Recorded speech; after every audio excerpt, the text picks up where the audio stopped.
at the wing, this time with X5. X4 then becomes the goaltender hustling to get to the basket. X2 then becomes the high post interceptor, and X3 becomes the reversal interceptor in this area. Let's take a look at again. X5 and X3 will be the trappers. They're going to prevent that penetration. They're going to trap O3. X4 is going to become the goaltender guarding the basket. X2 is going to have rotated to the high post. And again, you will see when the ball is at the wing is trapped. We have a goaltender, we have a high post interceptor, and we have a reversal interceptor. All right, let's take a look at a different set. Let's take a look at a set that I think all of us see from time to time during the season. And that is that North Carolina secondary set where you have a point guard who has advanced the ball on the dribble up to the wing. He has a trailer coming in behind him. He's got a corner man, a shooter. He's got a low post man either away from the ball or ball side, and a guy who has run the opposite side of the floor and is in the opposite corner. We're going to begin by looking at a quick thumbs down situation. If the point guard does enter it to the 2 and we're in thumbs down, we know our point guard, X1, would chase that pass and trap it. We also know X4 then would be an interceptor, and he'd be taking away the reversal. We know X3 on the backside of the floor would have to take away the high post because X5 is guarding the basket. He is our goaltender. So the ball is passed to the corner. We trap down. We rotate with X4 and X3, getting always 3 to the ball. Those 3 players, X1 and X2 are trappers. X3, 4, and 5 have to work together. They've got to get to the ball side. 3 and 4 are interceptors. 5 is our goaltender. That secondary break. If 05 were ball side, it makes no difference. He would be fronted by X5. Let's take a look again at the secondary break and how we want to defend it when a team is pushing the ball up the floor and we want to trap them. They're an aggressive offensive team. They want to get into their half-court offense without making a wing entry. They're not going to throw the ball to the corner. They're going to throw a reversal pass. The point guard has come down the right-hand side of the floor, and instead of advancing it to 0-2, which would create an easy thumbs-down situation, he is now going to pass it to 0-4. 0-4 is then going to reverse the ball to 0-3, and they're going to be in their offense. Because we were seeing this so regularly, we decided to create a very specific term to handle this situation. We call it trailer trap. We knew we were going to see this fairly often, so we put in the concept of trailer trap. The trailer is going to become our first trapper. He has to be smart. He has to understand the concept of the scramble and what his role is if we call thumbs up or thumbs down trailer trap. We will do it in practice. In the preseason, we'll put in the term. We'll show them how it works. We will practice it over and over again, preparing for whatever opponent is going to run this secondary break. But what we're telling the trapper, what we're telling the trailer is he's going to be a trapper. That means as the point guard is bringing the ball down the floor and we are in a thumbs down situation, the ball is going to be passed from the wing to the trailer to the opposite wing, and X4 is then going to become the first trapper along with X3. X1 then would try to pick off the reversal pass. X2 would rotate to the high post. we'd get 3 to the ball as X5 fronts the low post. X4 and X3 are the first trappers. And X4 would be the one who rotates out to find the open man should O3 be able to pass it out of the trap. Trailer trap, it's a great concept, but you have to have the right personnel. Your trailer has to be smart. He must be able to recognize situations. We normally call it after a timeout, but we definitely prepare for it before the game to let the guys know this is a team that runs the secondary break, and we're going to be in trailer trap when we call thumbs down. Anytime the ball handler brings it to the wing, reverses it, it's going to be the second pass, the trailer will trap it, we'll be in the scramble. Now let's look at a thumbs up with a trailer trap situation. We've told our team they like to run the secondary break. Our opponent is going to push the ball up the floor in a very aggressive fashion. They're going to try to reverse the ball quickly and go right into their half-court set without backing it up, without allowing us to set our defense. The trailer trap concept then puts the responsibility on our trailer to know that as soon as the ball crosses midcourt, we're not going to be able to trap them, but we're still going to trap them at the wing. So as the ball is brought across midcourt by 0-1 and he dribbles it to the wing, X4 will actually leave his man as X1 pressures him.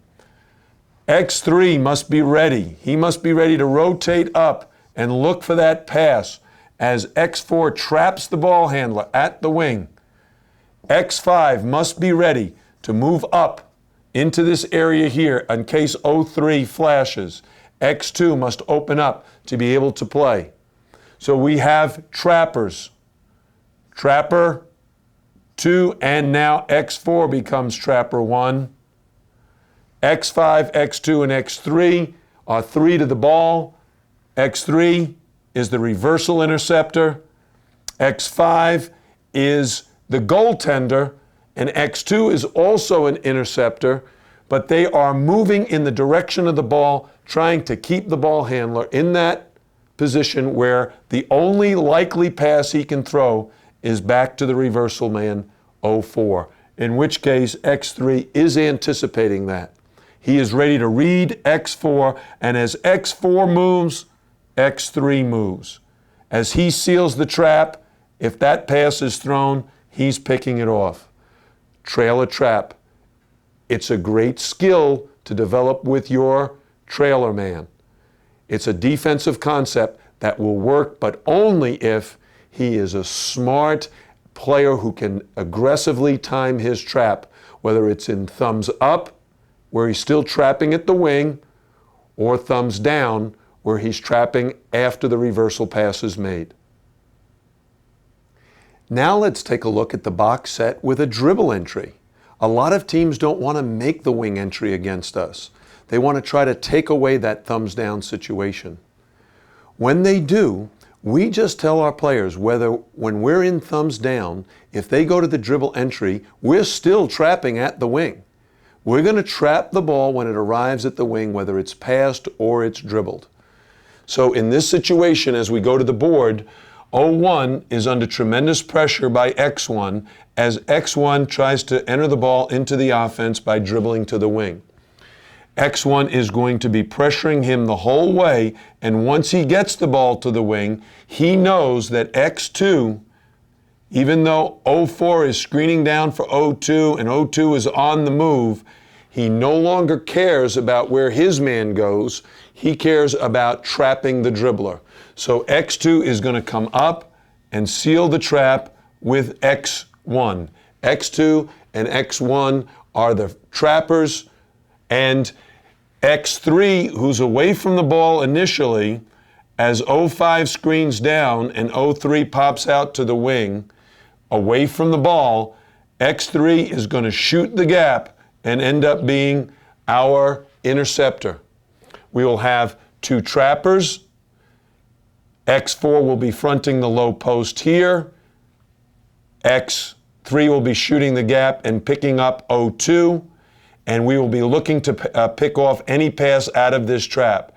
X5 will be located in the lane area. He will be our goaltender, but he will also convert quickly to an interceptor if someone flashes into the high post area, which is very, very typical.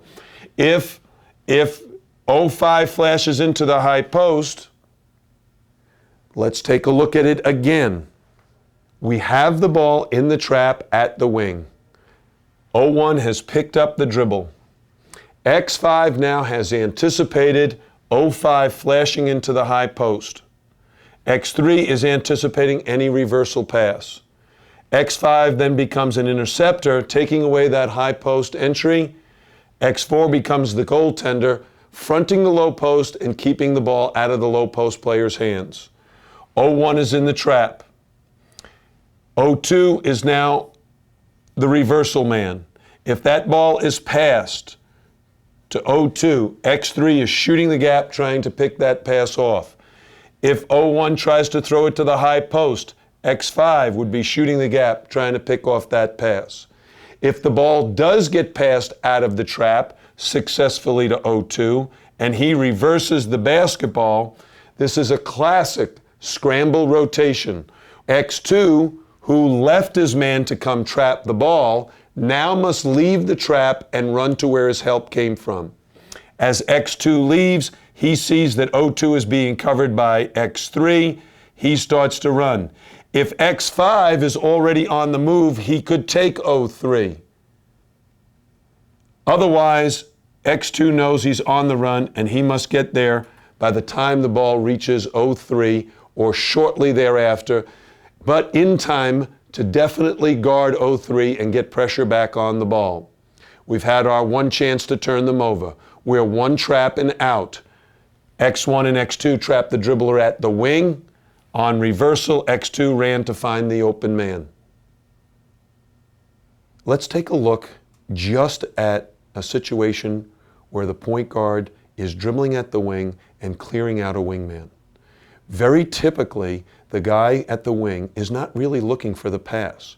He's getting ready to run offense. So as 0-1 comes down the floor dribbling, 0-2 here has started his cut through. We know that X2 will go 2 steps, 3 steps, just a brief time of making 0-2 think, I'm still with you. But by the time that ball is dribbled to the wing, when it reaches here, X2 is going to come back, and X2 and X1 are going to trap the dribbler at the wing.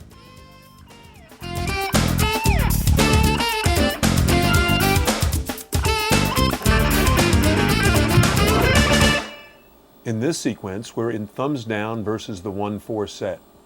On the entry, our point guard leaves to double team the pass receiver. The opposite wing is responsible for rotating up and taking away the reversal pass. He is the reversal interceptor. In this situation, the pass is deflected, we get the steal, and we're off and running. In this situation, we are faced with defending against the box set. Our opponent likes to use the curl cut and the entry pass from wing to the top of the key. Since we are in the scramble, we are looking to trap the pass receiver. Number 24 will leave his man and get him as he goes to the opposite wing. We anticipate and rotate, trying to pick it off. 24 now is out of the trap, scrambling to find a man. We contest every pass. We try to come up with the loose balls, and in this situation, force a travel at the end of the possession. Here, our opponent is setting up its offense and will begin with a wing entry. We are in thumbs down. We're going to trap the entry pass and be sure that we have our 2 interceptors in position. One covering the reversal pass, the other the high post. A deflection leads to a steal and a fast break opportunity. On this possession, we are in trailer trap. Our point guard is pressuring the ball, and our four-man, number 2, has been designated as our trapper. When the ball is passed on reversal, he traps the pass receiver. Once the ball gets out of the trap, we are scrambling back to our man-to-man defense. We then want to keep good pressure on the ball and be in position to rebound the ball after forcing a tough shot. This is what the scramble's all about. All-out hustle. When a team gets the ball out of the trap, we want to still hustle and get great pressure on the ball. Here we force a travel.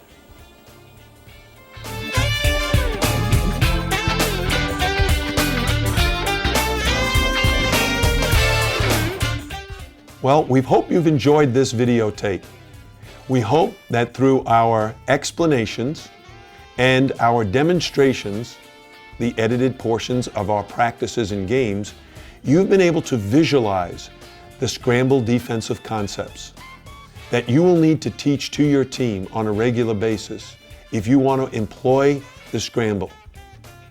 Basically, if you want to win your